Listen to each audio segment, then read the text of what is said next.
Արդեն 19 տարի Հայաստանի տարբեր մարզերում բնապահպանական նշանակության ծրագրեր իրականացնող Vivan հետևողական ջանքեր է գործադրում կանաչ մտածողության ապահովման ուղղությամբ։ Երկարաժամկետ ծրագրերի հիմքում ոչ միայն դասական պատկերացմամբ բնապահպանությունն է ծառատունք կազմակերպելով, այլև գլոբալ խնդիրների, անապատացման, սողանքների դեմ պայքարը եւ ջրային ռեսուրսների ավելացումը անտառաստեղծման ճանապարհով։ Սա մեր կեչիներն է, ջոկում եմ իրանց, որը մի փոքր լավ չեն աճել, թողնում ենք մի քիչ ուշ տեղափոխենք, մեծերը արդեն ուղարկելու ենք անտառ։ Արդեն տարիներ շարունակ Vivan գործակցում է Իմ անտառ Հայաստան կազմակերպության հետ, համատեղ բազում ձեռքբերումներ ունեն։ Դրանցից վերջինն օրինակ բարձր լեռնային հատվածներում, որտեղ սահմանափակված է անգամ լիաքարշ մեքենաների ընթացքը, հաջողվել է ապահովել տնկիների կպչողականության ցանկալի արդյունք, երաշխավորելով հետագայում անտառի ձևավորումը։ Vivan-ի հետ գործընկերությունը շատ բարձր ենք գնահատում,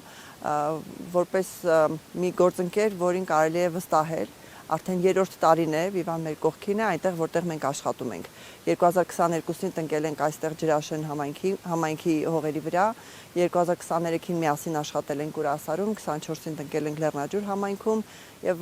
սա իսկապես հետեւողական մոտեցման վառ օրինակ է։ Բոլոր բնակավայրերում օգտագործվում է տեղի բնակչության աշխատուժը, սկզբունք է, ինչն էլ իր հերթին նպաստում է համայնքի զբաղվածության ավելացմանը։ Յուրաքանչյուր սեզոնին համայնքներից հավաքագրվում է մինչև 200 աշխատակից։ Կադրում օրինակ Հասմիկ Խաչատրյանն է ու իր գործընկերը, փոքր ու մեծ տնկիներն են առանձնացնում։ Մեծերն անտառ կուղարկեն, փոքրերի դեպքում կսպասեն աճելուն։ Այս աշխատանքը ինձ տալիս է եկամուտ,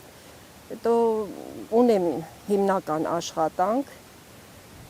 երկրից դուրս չեմ գալիս, կարևորը այդ է, ես իմ ընտանիքի հետ եմ լինում, առավոտները գալիս եմ, երեկոյան իմ ընտանիքի հետ եմ լինում։ Իդեպ անտառ տնկման բոլոր տարածքներում տնկված շուրջ 38,000 ծառերը բացառապես տեղական անտառային տեսակների են՝ վայրիտանց, խնձոր, կաղնի, սոճի, թխկի եւ այլն, որոնց տնկիներն աճեցվել են Իմ անտառ Հայաստան կազմակերպության տնկարաններում։ Էդուարդ Պողոսյան, ժամը լրատվական։